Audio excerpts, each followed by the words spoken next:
Assalamualaikum warahmatullahi wabarakatuh. Para mahasiswa dari Sekolah Tinggi Ilmu Agama Islam STAI Al-Falah Banjarbaru, selamat bergabung kembali dalam perkuliahan kita pada hari ini, yaitu tentang penerapan ejaan bahasa Indonesia dalam penulisan karya ilmiah skripsi. Baiklah, sebelum kita mulai perkuliahan pada hari ini, saya ingin mengingatkan kepada para mahasiswa sekalian untuk menyiapkan sebuah proposal penelitian yang sudah kalian cetak atau yang sudah kalian print. Nah, yang mana itu nanti akan menjadi bahan coret-coretan kalian yang ketika kita bahas materi penerapan kaidah ejaan bahasa Indonesia pada hari ini. Nah, tentu saja selain proposal yang sudah dicetak tadi, kalian juga harus menyiapkan buku ejaan bahasa Indonesia. Nah, tadi ketika kalian sudah mencoret-coret makalah tadi, itu nanti ibu minta untuk difoto dan yang mana hasil foto itu menunjukkan kesalahan-kesalahan yang sudah kalian periksa di setiap lembar proposal penelitian kalian itu tadi. Nah, itu kalian nanti foto, kemudian hasil fotonya dikumpulkan di link classroom khusus untuk kelas ini ya. Baik, jadi yang mana yang belum menyiapkan, silahkan disiapkan terlebih dahulu sebelum melanjutkan menyimak materi video dari saya pada hari ini. Dalam materi hari ini itu ada 3 hal yang akan kita bahas, yang mana ketiganya ini adalah merupakan sesuatu yang penting dalam penerapan ejaan bahasa Indonesia. Nah, ketiga materi ini, yang pertama itu adalah tentang pemakaian huruf. Jadi akan kita bahas tentang bagaimana pemakaian huruf yang baik dan benar. Kemudian yang kedua adalah pemakaian tentang penulisan kata. Jadi di sana nanti akan ada aturan-aturan yang akan diajarkan bagaimana penulisan yang benar. Nah, kemudian yang ketiga terkait dengan pemakaian tanda baca. Baiklah, para mahasiswa sekalian, sekarang silahkan kalian buka begitu ya buku tentang pedoman ejaan bahasa Indonesianya masing-masing, dan silahkan kalian sambil melihat buku itu juga mendengarkan penjelasan dari saya. Kita akan bahas bab yang pertama dulu, yaitu tentang pemakaian huruf. Nah, di dalam pemakaian huruf ini sebenarnya ada banyak hal yang harus kita bahas kalau kita membuka buku tentang pedoman umum ejaan bahasa Indonesia. Namun, gitu ya, karena kita akan fokus pada hal-hal yang sering sekali digunakan, yang sering sekali terjadi kesalahan dalam penulisan skripsi, yaitu kita akan bahas dulu tentang bagaimana pemakaian huruf kapital. Nah, huruf kapital juga bisa disebut dengan huruf besar. Bagaimana saja? Coba akan kita buka dulu huruf kapital yang baik dan benar dalam pemakaian bahasa Indonesia. Nah, yang pertama, huruf kapital dipakai sebagai huruf pertama awal kalimat. Nah, sebenarnya ini saya yakin begitu ya, para mahasiswa itu sudah tahu bahwa setiap awal kalimat itu mesti menggunakan huruf kapital atau huruf besar. Nah, namun gitu ya, kesalahan yang sering terjadi itu kadangkala tidak sengaja. Apa Bu yang tidak sengaja? Nah, karena gitu ya, kita ini kan menggunakan komputer atau laptop yang mana dia sudah teratur otomatis ketika misalnya ada tanda titik atau di awal kalimat, maka dia langsung huruf kapital atau huruf besar. Nah, namun kadangkala yang membuat tulisan itu menjadi salah ketika mahasiswa itu lupa memberikan spasi setelah tanda titik. Nah, seharusnya kan setelah tanda titik spasi tulis saja satu kata, maka dia langsung otomatis huruf besar atau huruf kapital. Nah, namun ketika mahasiswa ini lupa memberikan spasi setelah tanda titik, maka itu dia otomatis tidak bisa menjadi huruf kapital. Kadang kesalahannya seperti itu ya untuk bagian pertama ini. Nah, namun meskipun itu kesalahan yang tidak sengaja, yang dilakukan oleh mahasiswa tetap saja ketika diperiksa begitu ya oleh dosen penguji maka itu dikatakan salah. Selanjutnya, huruf kapital dipakai sebagai huruf pertama nama orang. Nah, misalnya Amir Hamzah, maka huruf awalan A pada kata Amir dan H pada kata Hamzah tentu saja huruf kapital. Mudah ya ini diingat. Nah, namun ada kata namun. Hal yang harus diperhatikan mahasiswa ketika misalnya ada nama yang disisipkan sebuah kata yang bermakna dari. Contoh begitu ya, bin atau binti. Nah, bagaimana penulisan nama yang ada kata bin dan bintinya? Nah, ini sering ya digunakan ketika mahasiswa itu jurusan sekolah tinggi Islam ya. Nah, biasanya ada menggunakan misalnya Muhammad bin Hanbal. Nah, bin pada kata Muhammad bin Hanbal itu kan sebenarnya nama orang.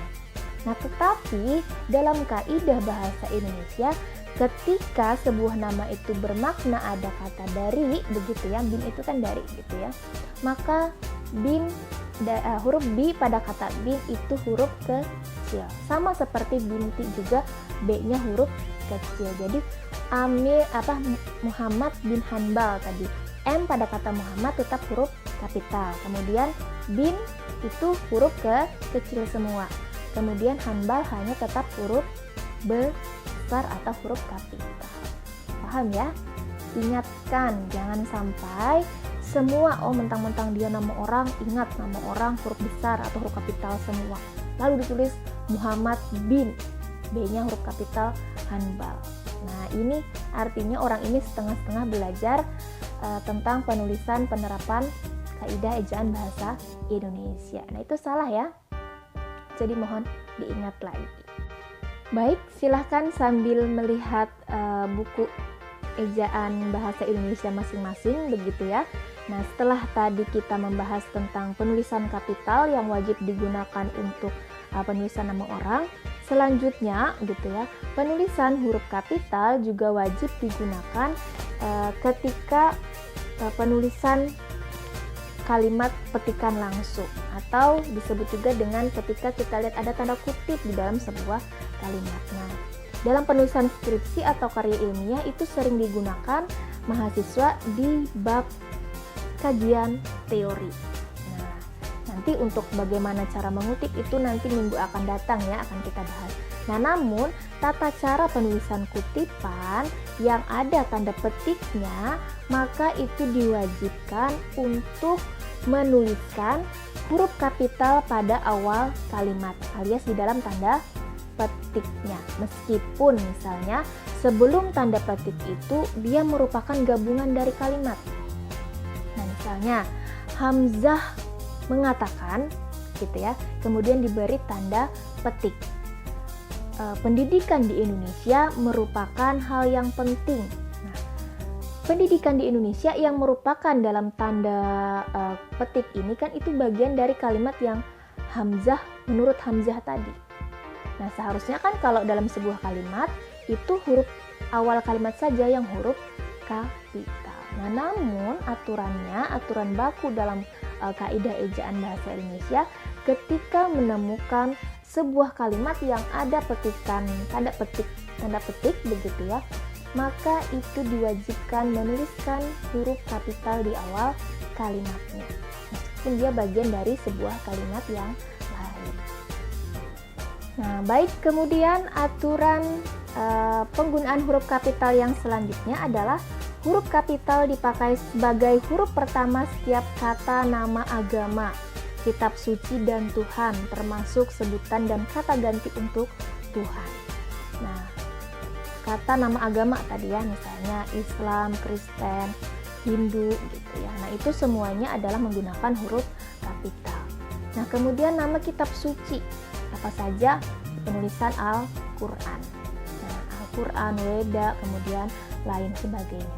Nah, sering sekali yang terjadi adalah mahasiswa salah dalam penulisan kata Al-Quran ya. ada penulisan Al-Quran itu pakai tanda koma di atasnya, karena memang dalam Arab itu ain ya. Nah, tetapi ketika ini sudah dibakukan dalam bahasa Indonesia, tanda petik atau tanda koma di antara kur dan an itu tidak baku atau salah. Nah, jadi mulai sekarang jangan gunakan lagi tanda petik di kata Al-Quran. Sama dengan hari Jumat. Nah, Jumat itu juga tidak boleh tanda petik. Jadi tulisannya juga Jumat, tulisannya juga Quran. Gitu ya, nah, itu yang benar. Nah, kemudian ketika menuliskan Quran begitu ya, mereka rata-rata betul, para mahasiswa rata-rata betul karena Q-nya itu huruf kapital. Nah, akan tetapi yang sering sekali terjadi salah ketika menambah kata al di depan Quran, yaitu Al-Quran. Ini ada banyak variasi penulisan kata Al-Quran. Nah, yang benar yang seperti apa, Ibu? Yang benar gitu ya. Nih, saya tunjukkan Al-Quran. Ya. A-nya saja yang besar.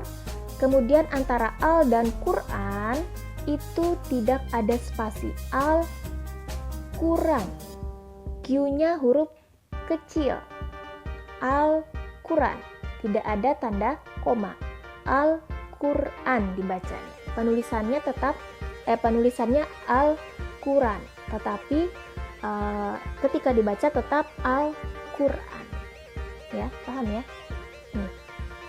Jadi yang misalnya selama ini spasi al, kemudian spasi, kemudian Q-nya huruf besar, Quran, itu salah. Al, kemudian misalnya tanda strip gitu ya, Q besar, kemudian Quran, itu juga salah. Atau ada tanda komanya juga salah. Nah, sekarang silahkan kalian cek begitu ya,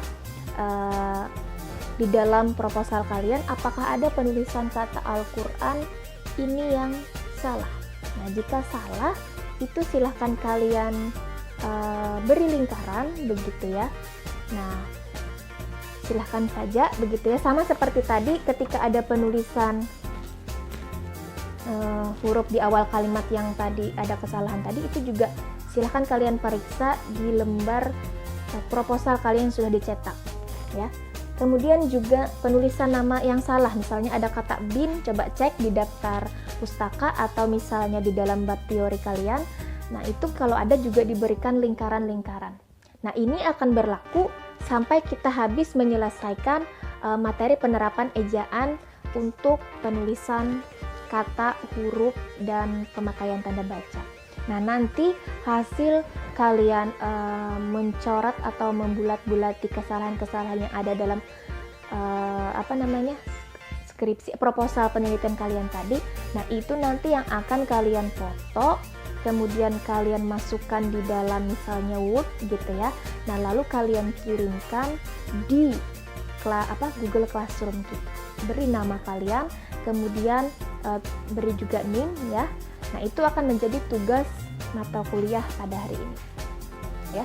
Jadi ini berlaku ketika misalnya saya menjelaskan satu persatu, kalian langsung cek kira-kira setelah aku paham tadi begitu, setelah saya paham apa yang dijelaskan dosen, kemudian kalian cek di dalam skripsi kalian ya atau proposal kalian, itu cek apa saja kesalahan yang kalian temukan di dalam situ.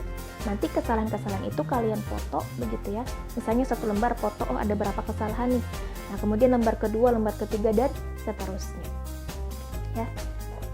Nanti dikumpulkan di Google Classroom. Baiklah, selanjutnya pemakaian huruf kapital itu dipakai sebagai huruf pertama unsur atau nama gelar kehormatan. Ya, keturunan, keagamaan atau akademik dan lain sebagainya. Nah, di sini contoh ya, Sultan Hasanuddin. Sama ya contohnya ya.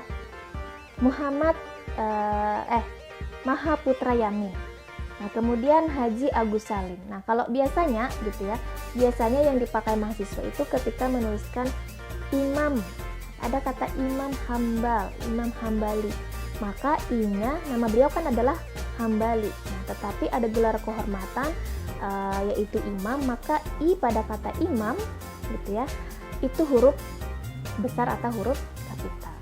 Nah, beda ketika misalnya dalam kalimat itu bukan digunakan sebagai penghormatan. Nah, misalnya ada kalimat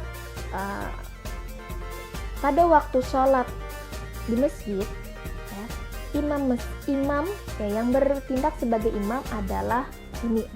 Imam dalam kata yang tadi saya sebutkan itu i-nya huruf kecil saja karena tidak diiringi dengan nama orang, gitu ya. Tidak ada orang yang diberikan gelar imam ini. Itu hanya adalah sebuah kalimat atau kata yang biasa saja, ya. Selanjutnya ya, kita akan bahas yang penting-penting saja. Kalau kita bahas semuanya sepertinya ini akan memakan banyak waktu. Jadi silahkan kalian kalau mau menelaah lebih jauh itu baca sendiri masing-masing ya. Saya yakin paham saja. Sedangkan saya di sini ini akan membahas kesalahan-kesalahan yang sering sekali terjadi digunakan mahasiswa ketika menuliskan skripsi atau karya tulis ilmiah. Nah, kemudian ya yang patut diperhatikan, huruf kapital dipakai sebagai huruf pertama nama tahun, bulan, hari, dan hari besar atau hari raya. Ya, nama tahun Hijriyah, maka H pada kata Hijriyah itu huruf kapital ya. Kemudian bulan Januari, Februari, Maret, April, Mei, dan seterusnya itu huruf kapital. Kemudian hari Senin, Selasa, Rabu, dan seterusnya itu juga awal hurufnya menggunakan kapital. Selanjutnya akan kita bahas pemakaian huruf kapital dalam penulisan judul buku, judul majalah, dan judul karangan atau artikel dan lain sebagainya ya. Pokoknya jika dia merupakan judul sebuah tulisan, maka huruf pertama setiap kata ya, huruf pertama setiap kata dalam judul itu harus menggunakan huruf kapital. Nah, termasuk unsur kata ulang sempurna. Ya, misalnya ada kata ulang, maka setiap kata ulang juga huruf kapital. Nah, kecuali kata tugas. Kata tugas itu jar ya, huruf jar. Nah, misalnya ada kata tugas di, ke, dari, yang, dan untuk ya, ketika dia ada di dalam sebuah judul. Namun ketika dia ada di awal kata, nah misalnya di sekolah, di sekolah apa misalnya judulnya begitu, maka di-nya huruf di pada kata di gitu ya, itu huruf kapital. Namun ketika di-nya ada di dalam sebuah kalimat ya, nah ini contoh ya, misalnya ada sebuah judul buku yang berjudul Dari Ave Maria ke Jalan Lain ke Roma. Nah, dari itu tadi kan huruf dia dari adalah kata tugas, harusnya kan dari itu huruf kecil. Namun ketika dia di awal kata begitu ya, maka D-nya tetap huruf kapital. Kembali ke aturan pertama bahwa setiap awal kalimat terlepas dia kata biasa atau kata tugas maka harus kapital.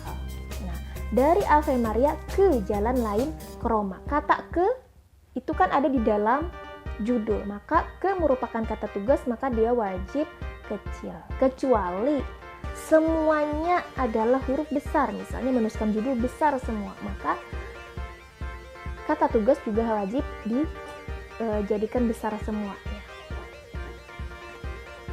Baik, kemudian huruf kapital dipakai sebagai huruf pertama unsur singkatan nama gelar, pangkat, atau sapaan. Nah ya, misalnya SPD, SH, maka huruf besar atau huruf kapital. Sarjana hukum, SH. Kalau SPD apa? Sarjana pendidikan ya. Sarjana pendidikan, bukan sarjana pendamping diri ya. Nah, sarjana pendidikan. Tadi kan dikatakan bahwa setiap huruf pertama dalam singkatan itu huruf kapital. Huruf pertamanya saja. Kalau SPD, sarjana pendidikan ya. P dan D itu kan adalah gabungan dari pendidikan. Nah, maka P-nya saja yang cukup huruf kapital. D-nya tetap huruf kecil. Nah, sama seperti SH, sarjana hukum, hanya saja ya. Atau SHUM, sarjana humaniora. SHUM, U-nya adalah huruf kapital, U dan M-nya huruf kecil. Ya, paham sampai di sini ya? Nah, terus ya, yang jadi catatan ketika menuliskan gelar, nah, ini banyak salah itu adalah, ya, coba perhatikan ya di dalam punya kalian juga. Nah, S titik H titik. Kemudian misalnya ada SPD, ya, S titik P D langsung ya, kemudian titik. Dan penulisan itu antara S titik H itu tidak ada spasi ya, ini benar. Tetapi kalau ada spasi, misalnya S titik spasi, karena tadi kan setiap titik itu ada spasi, kemudian maka diberi spasi, lalu ditulis H, lalu ditulis lagi titik. Nah, itu salah. Ya, dalam penulisan gelar ya, dalam penulisan gelar itu ada ketentuan lagi bahwa dia tidak boleh ada spasi. Nah, ini perlu diperhatikan ya. Coba cek penulisan di dalam nama-nama dosen ya. Apakah di sana kalian ada spasi? Kalau ada spasi berarti itu kalian menemukan kesalahan dalam penulisan. Silahkan dilingkari. Ya. Kemudian profesor, ya, profesor, prof, P-nya huruf kapital, R-O dan F-nya, ya, itu huruf kecil. Kemudian DR, DR ini titik, ini adalah dokter ya. DR dengan D dan R kecil ya, DR yang kecil ini adalah dokter. Tapi kalau D kemudian R-nya adalah besar, itu adalah doktor. Bedanya apa Ibu? Bedanya kalau D kemudian R-nya adalah DR yang R-nya adalah kecil, ini artinya dia tingkatannya adalah strata 1 atau E1. Tetapi kalau DR R-nya besar itu adalah S3. Kalau DR huruf kecil itu khusus untuk bagian ilmu kesehatan atau kedokteran. Tetapi kalau D kemudian R-nya adalah besar, DR, R besar, itu bisa dari semua aspek bidang jurusan, yaitu strata 3 ya, doktor. Baik itu misalnya dia S3 pendidikan gitu ya, S3 teknik begitu ya, maka tulisannya adalah doktor. Doktor. Baiklah, itu tadi tata cara atau penulisan untuk penulisan huruf kapital. Nah, sudah ada berapa temuan kesalahan yang ada di dalam skripsi atau proposal penelitian kalian? Ya, pasti ada kesalahan ya.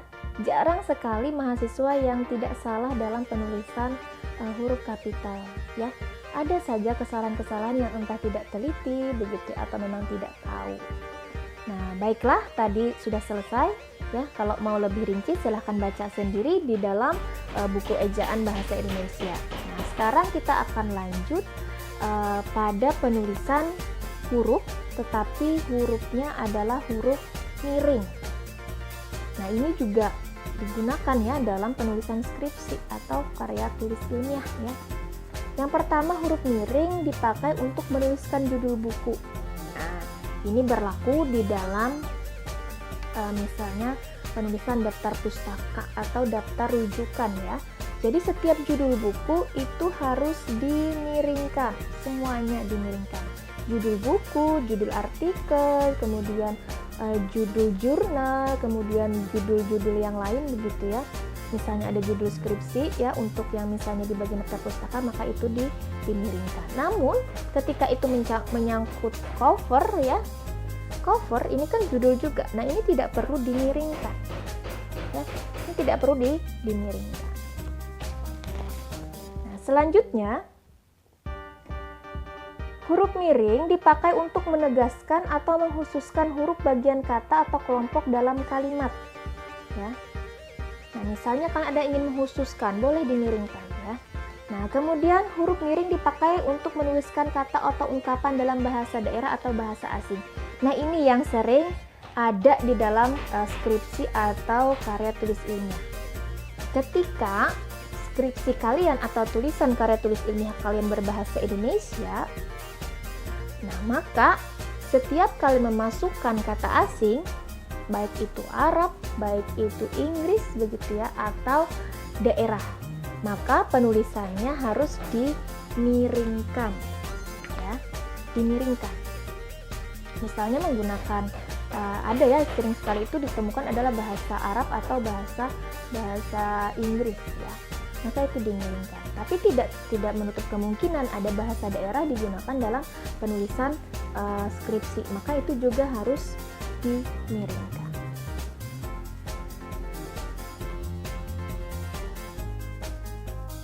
Nah, kemudian tadi huruf kapital, ada huruf miring, selanjutnya adalah huruf tebal. Nah, ini juga ada di dalam penulisan karya ilmiah atau skripsi, ya.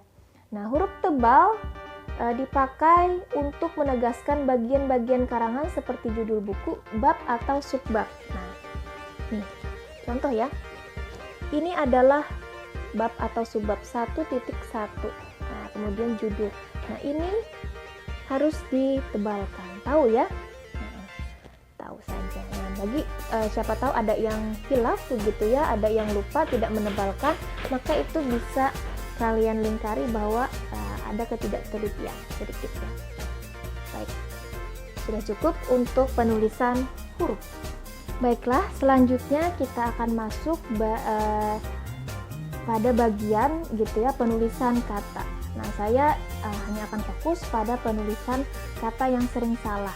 Nah, di sini ada pada bagian 2, yaitu bentuk terikat ditulis serangka dengan kata yang mengikutinya. Nah, misalnya ada kata-kata yang sebenarnya dia tidak bisa dipisahkan dengan kata sesudahnya ya. Misalnya ada kata pasca, misalnya mau menuliskan kata pasca sarjana, maka pasca sarjana itu dia bentuknya adalah terikat ya, tidak boleh pasca kemudian spasi kemudian sarjana, tidak boleh dipisahkan.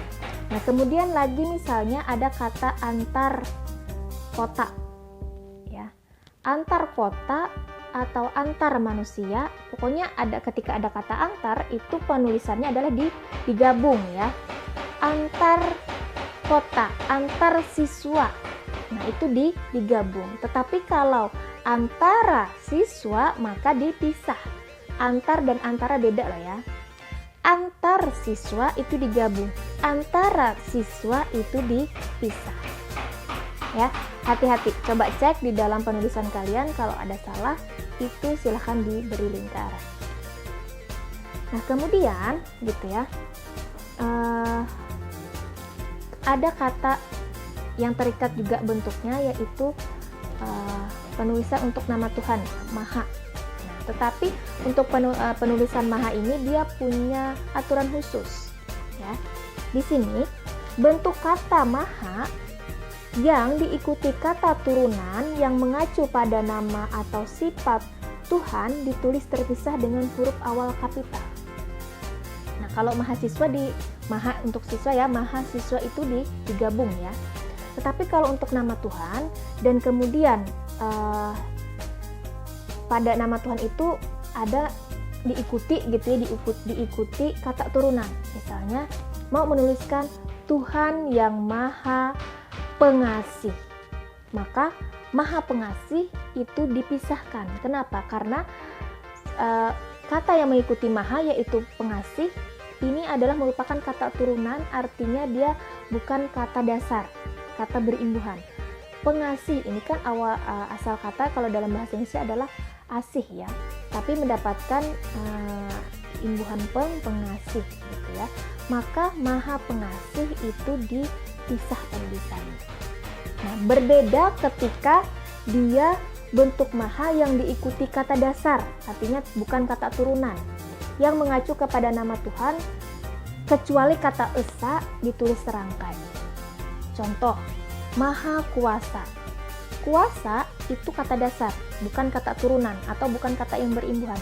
Maka Maha Kuasa itu ditulis serangkai. Ingat ya, Maha Kuasa ditulis serangkai. Nah, kemudian kecuali kata esa ya, Maha Esa. Esa kan sebenarnya tidak ada imbuhan juga. Dia merupakan kata dasar, tapi di dalam bahasa Indonesia ya, kenapa Bu? Ada rahasia. Kenapa hanya kata esa pada kata Maha Esa itu yang ditulisnya terpisah. Padahal kan dalam aturan kalau dia adalah kata turunan ya, Maha kemudian Esa, kalau bukan dia bukan kata turunan maka dia ditulisnya digabung. Ada sebuah rahasia di sini yang mana gitu ya, ini melibatkan istilahnya ada bahasa Indonesia itu kata baku dan ada kata beku. Nah, baru dengar ya, ada kata baku, ada kata beku. Baku itu adalah yang sudah sesuai dengan aturan permen ya, aturan-aturan yang ada di dalam buku ejaan yang sudah disahkan oleh pemerintah begitu ya. Sedangkan kata beku juga disahkan juga oleh pemerintah begitu ya. Namun dia punya kekhususan. Misalnya seperti tadi, Esa ya, Maha Esa. Nah, kenapa tidak bisa diubah? Kenapa susunannya tidak diikutkan saja dengan peraturan lain yang seperti tadi Maha Kuasa begitu ya? Karena kata Esa ini ada di dalam kitab Undang-Undang Negara ya, dituliskan di sana ketuhanan yang Maha Esa ya, sehingga Esa itu, Maha Esa itu sudah dianggap merupakan kata beku yang meskipun salah tapi dia punya pengecualian. Karena kalau diubah begitu ya, diubah Maha Esa gitu, Esa-nya digabung, maka itu nanti akan merubah tatanan dalam sejarah penulisan undang-undang negara begitu ya, atau Pancasila. Nah, itu salah satunya ya. Kemudian ada lagi ya, ada kata beku yang lain lagi juga ada beberapa ya. Silahkan saja cek di sini ya, di awal-awal ada dijelaskan.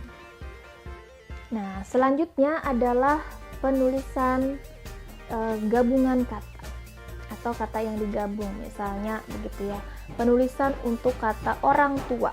Orang dan tua itu dipisah, jangan digabung. Kemudian yang sering salah adalah terima kasih. Terima kasih penulisannya dipisah, bukan digabung. Terima spasi kasih. Ya, terima kasih. Ya, kembali kasih ya.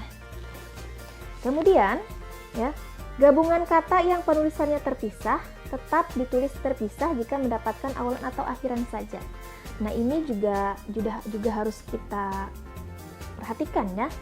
Nah, misalnya di sini ada kata tepuk tangan. Tepuk tangan kan dipisah. Kemudian tepuk tangan mendapatkan imbuhan bertepuk tangan. Maka bertepuk tangan itu tetap dipisah sukunya. Nah, namun nanti beda ketika gabungan kata yang penulisannya terpisah tetap ditulis terpisah jika mendapatkan awalan atau akhiran ya. Tidak bisa ditulis terpisah ketika dia mendapatkan awalan atau akhiran. Misalnya tadi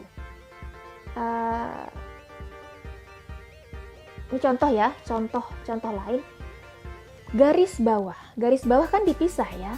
Garis bawah ketika dia mendapatkan awalan bergaris bawah, maka tetap bergaris kemudian spasi bawah. Atau misalkan mendapatkan akhiran saja, garis bawahi, garis spasi kemudian bawahi. Betul penulisan seperti itu ya.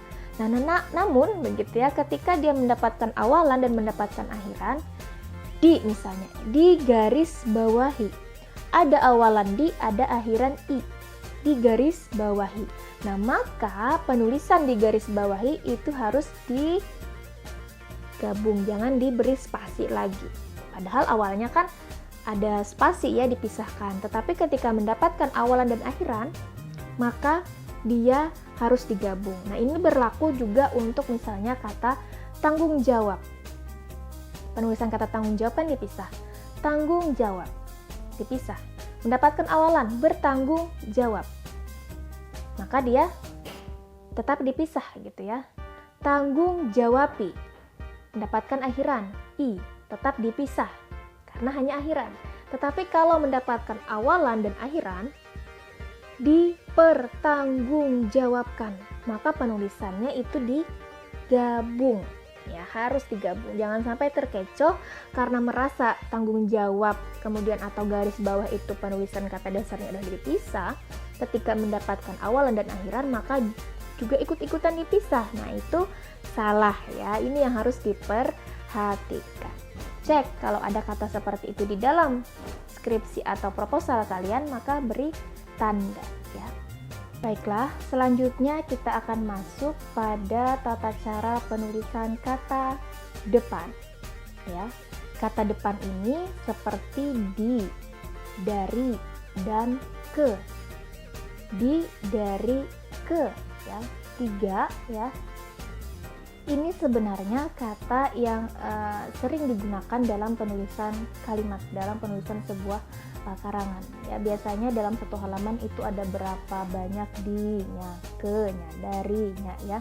Nah, itu ada banyak. Nah, makanya di sini perlu kalian perhatikan begitu ya, bagaimana cara penulisan kata depan ya yang baik dan benar ya. Penulisan kata depan baik itu di, ke, dan dari itu harus dipisah ya dari kata yang mengikutinya.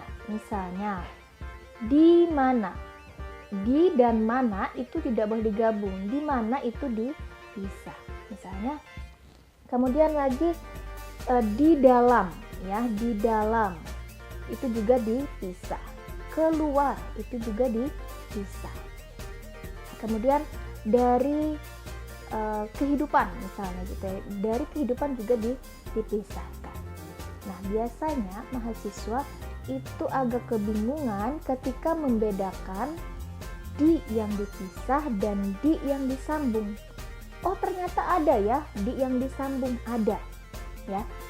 Di yang disambung jika dia berfungsi atau berperan sebagai kata imbuhan ya. Ada di yang merupakan kata imbuhan, ada di yang merupakan kata depan. Nah, apa bedanya? Kalau di yang merupakan kata depan itu penulisannya dipisah, tapi kalau di yang merupakan kata imbuhan maka dia digabung. Cirinya untuk membedakan, ketika di ini imbuhan, maka di yang merupakan kata depan begitu ya. Di ini biasanya menerangkan keterangan gitu ya. Di yang huruf jar ya, ingatnya seperti itu. Di yang huruf jar, kemudian kata keterangan misalnya keterangan tempat, keterangan waktu, maka dia dipisah. Di sana adalah tempat, atau di Banjarmasin juga tempat gitu ya, maka di-nya dipisah. Atau menunjukkan keterangan waktu di malam hari, maka di-nya harus dipisah. Jika menunjukkan kata keterangan, baik itu tempat, waktu, atau situasi, suasana gitu ya, maka di-nya adalah dipisah. Di ini merupakan kata depan. Tetapi kalau di ya, di yang merupakan imbuhan, ini biasanya berhubungan dengan kata kerja. Ya. Makan, mendapatkan imbuhan dimakan, maka dimakan ini harus digabung. Tulis, dituliskan, maka dituliskan ini harus digabung. Nah, jika dia merupakan kata imbuhan seperti itu, maka penulisan di-nya harus digabung. Tetapi kalau dia adalah menunjukkan keterangan tempat, waktu, suasana, maka di-nya adalah dipisah karena dia merupakan kata depan. Ingat, di kata depan, di kata imbuhan. Ini harus kalian ingat. Karena ini sering dituliskan dalam lembaran karya tulis ilmiah dan sering sekali ada saja kesalahan dalam penulisan. Tidak teliti untuk penulisan di ini jangan dianggap sepele. Karena ketika Anda tidak teliti dalam penulisan di yang betul, ini menunjukkan bahwa penelitian yang saudara lakukan juga tidak teliti ya, artinya tidak serius kalian dalam menyelesaikan penelitian ini. Jangan-jangan ibaratnya dalam penelitian kalian juga ada hal yang diabaikan meskipun misalnya kecil. Nah, seperti itu ya. Selanjutnya kita akan masuk pada materi bagaimana pemakaian tanda baca. Nah, ini bagian subbab terakhir yang akan kita pelajari pada hari ini begitu ya. Yang mana ini pemakaian tanda baca ini banyak sekali tapinya ya. Yang pertama adalah pemakaian tanda titik ya. ada tanda titik. Bagaimana dan apa saja yang dapat kita jumpai pada tata cara penulisan tanda titik? Ya, tanda titik ini sebenarnya mudah sekali dan rata-rata mahasiswa itu menggunakan tanda titik pada akhir kalimat, ya, betul ya. Nah, tanda titik dipakai pada akhir kalimat sebuah pernyataan ya. Kalau pertanyaan maka dia tanda tanya, kalau perseruan maka dia tanda seru. Mereka duduk di sana, titik. Nah, ini menandakan sebuah kalimat, ya. Kemudian tanda titik dipakai di belakang angka atau huruf dalam suatu bagan ikhtisar atau daftar. Misalnya 1 titik atau A titik, ya. Nah, itu tanda titik. Nah, namun yang patut kalian perhatikan jika menuliskan 1.1.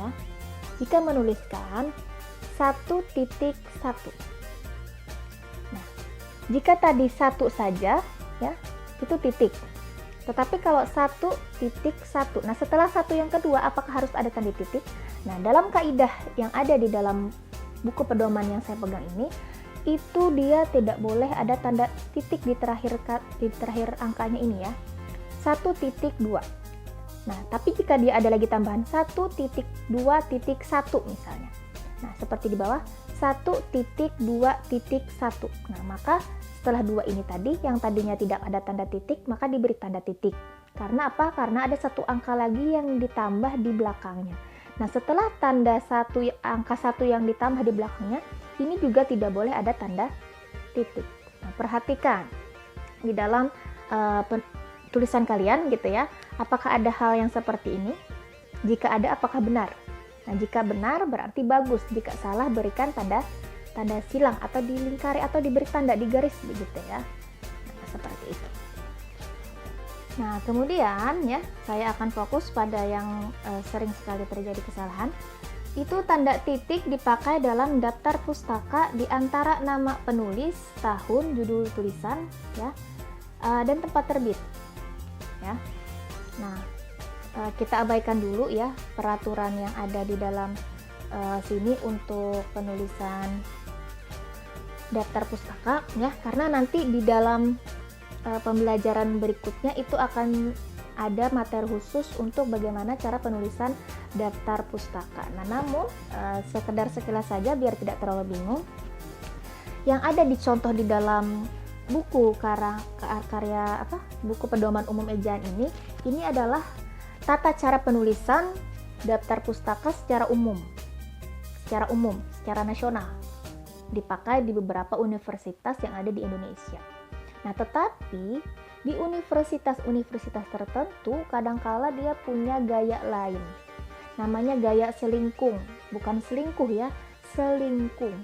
Artinya setiap institut itu memiliki aturan tersendiri dalam cara penulisan daftar pustaka. Nah, seperti yang ada di aturan Sekolah Tinggi Ilmu Agama Islam Al-Falah Banjarbaru. Yang saya tahu di sekolah kalian atau di kampus kalian itu juga punya aturan sendiri. Jadi silahkan buka buku pedoman penulisan daftar pustaka yang terbaru ya. Nah, silahkan itu ditanyakan kepada barangkali ada temannya atau misalkan kepada dosen di sana yang memiliki buku yang mengatur penjualan buku itu ya, silahkan dilihat. Nah, jangan mengarang-arang sendiri atau misalnya melihat di sini, oh di sini di buku yang umum itu begini gitu. Ini secara nasional. Nah, ini tidak bisa dipakai di style Al-Falah karena style Al-Falah itu memiliki gaya selingkungnya sendiri. Nah, tetapi ya, sekedar kalian ketahui di dalam penulisan yang umum gitu ya, pertama adalah nama pengarang dulu. Kalau tidak ada nama pengarang, misalnya dia dari lembaga atau apa gitu ya, dari kalau yang nyata di sini adalah Pusat Bahasa Departemen Pendidikan Nasional. Artinya dia punya departemennya yang menulisnya, bukan perorangan. Nah, tanda titik ya. Kemudian tahun di awal yang nomor 2, urutan kedua, titik. Nah, lihat ya. Nah, itu dia wajib menggunakan tanda titik. Mungkin kalau di Tadarus Al-Falah gitu ya, dia punya gayanya sendiri, mungkin ada yang koma begitu ya, dan lain sebagainya. Jadi silahkan dicek di pedoman umum kalian masing-masing untuk ini. Nah, kemudian tanda titik dipakai untuk memisahkan bilangan ribuan atau kelipatannya yang menunjukkan jumlah. Nah, misalnya 13.000. 13.000. Tanda titik ya. 13.000 menunjukkan jumlah. Ini dia ada tanda titiknya kalau menunjukkan jumlah. Nah, catatan gitu ya. Jika dia bukan jumlah, misalnya contoh, dia lahir pada tahun 1956 di Bandung. Maka 1956-nya itu tidak ada tanda titik karena dia bukan jumlah. Jumlah itu ya misalnya Indonesia memiliki lebih dari 13.000 pulau, itu kan jumlah ya. Nah, ini perhatikan. Ya, jika hanya menunjukkan tahun buku begitu ya, misalnya buku itu terbitnya tahun berapa, maka itu tidak ada tanda titik ya. Nah, untuk pemakaian tanda baca ya, tanda baca ini ada banyak sekali sebenarnya pembahasannya pun. Kalau kita baca di sini ada panjang sekali, ada banyak sekali ya. Namun itu bisa kalian baca sendiri begitu ya. Nah, cuma yang jelas begini, dan harus kalian perbandingkan juga dengan tulisan kalian ya. Jika salah berikan lingkaran, jangan lupa.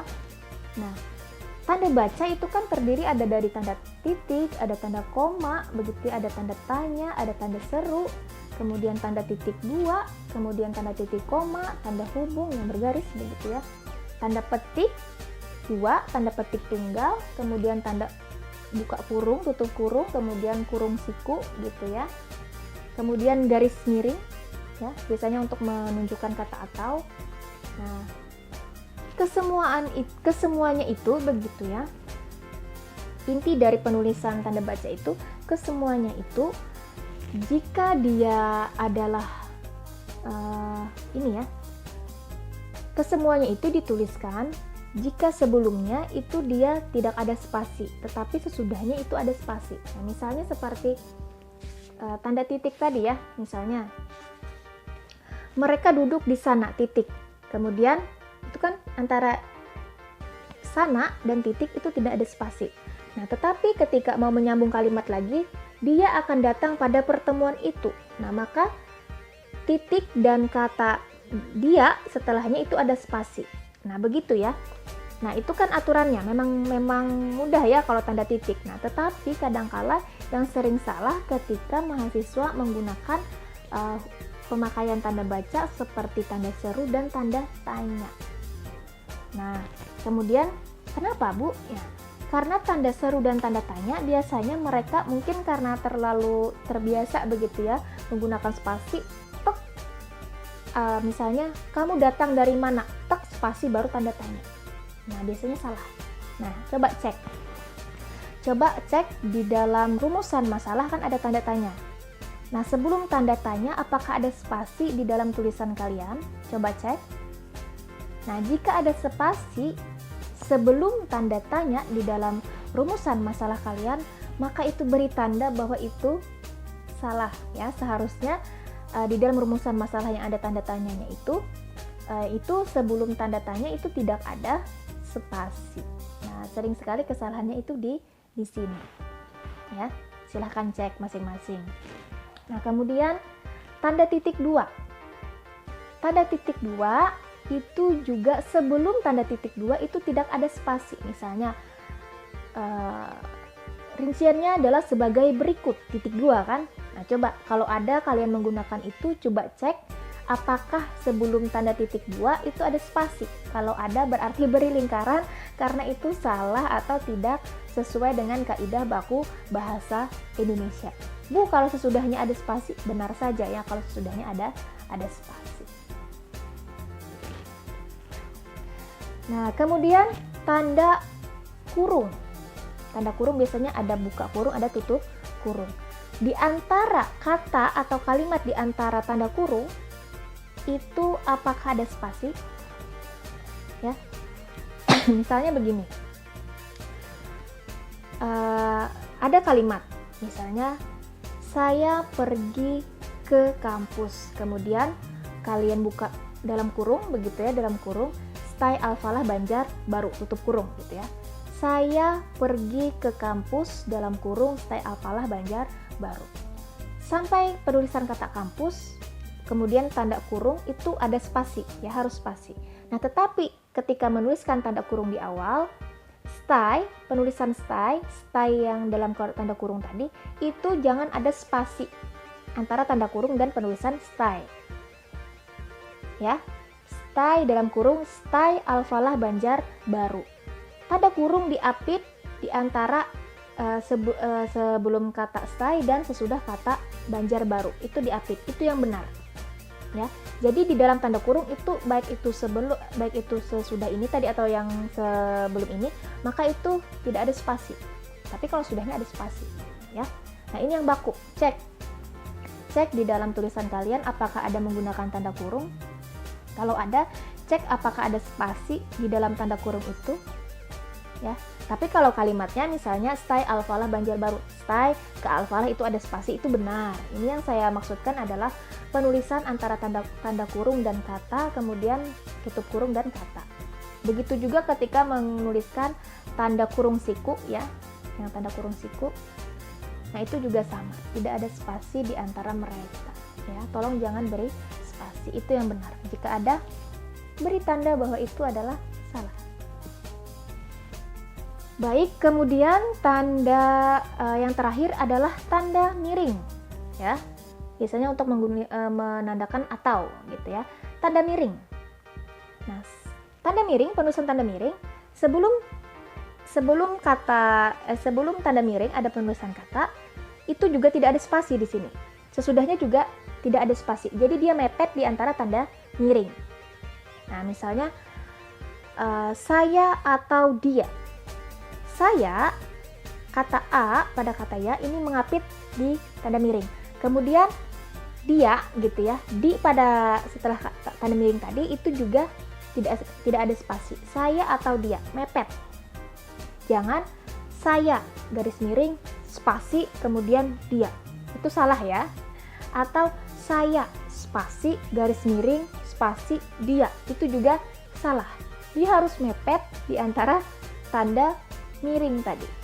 Ya, cek apakah ada yang salah. Nah, kalau ada, perbaiki sekarang dan terapkan di kemudian. Ya. Nah, sebenarnya dapat dikatakan penulisan tanda baca, baik itu penulisan huruf tadi ya, penulisan kata atau pemakaian tanda baca, ini sebenarnya mudah sekali dipahami. Namun sering sekali salah ketika menggunakan di dalam penulisan. Karena apa? Karena barangkali satu menganggap ini mudah sehingga dilupakan. Nah, padahal yang sesederhana ini bisa menjadi titik awal dalam ketelitian kita dalam menganalisis sebuah penelitian ya. Jadi mulai sekarang cobalah teliti untuk hal-hal kecil yang ada di sekitar Anda. Mulailah dari sekarang untuk teliti pada setiap hal kecil, hal yang sederhana, hal yang barangkali sering terabaikan. Ya. Karena ini menunjukkan kualitas kalian, ya. Karena ini menunjukkan kualitas penelitian kalian. Nah, baiklah. Sebelum saya akhiri, saya tekankan lagi yang telah kalian coret-coret tadi di dalam tulisan proposal tadi, entah proposal gitu ya, entah proposal, entah makalah kalian, itu kalian foto setiap lembar yang ada kalian tulis salahnya, kemudian yang foto-foto itu kalian copy gitu ya di Word barangkali, kemudian nanti diberi nama ya, nama kalian masing-masing, lalu dikumpulkan di Google Classroom. Waktu pengumpulan itu 1 kali 24 jam. Lama ya? Lama. Karena tinggal foto-foto kan tadi udah diperbaiki ya. Nah, atau misalnya ada yang lagi mau mengkaji ulang, menonton video ini untuk 1 kali lagi memahami dan meneliti, silahkan saja ya. Mudah-mudahan dengan diulang-ulang seperti itu, materi yang tadi saya sampaikan itu bisa lebih mantap dipahami, dan jangan lupa diaplikasikan di setiap kalian menulis, mengetik ya, mulai sekarang ya. Jangan sampai ketika nanti dosen penguji atau dosen pembimbing menguji kalian, itu sudah direpotkan dengan tulisan atau kesalahan yang ada di dalam skripsi. Nah, jadi nanti mereka tidak akan fokus lagi pada materi yang akan kalian sampaikan. Ya. Baiklah, sampai di sini dulu materi perkuliahan untuk hari ini.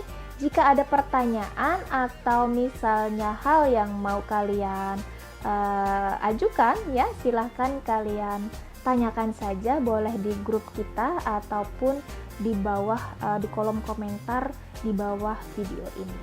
Baiklah, salah hilaf ya, saya mohon maaf.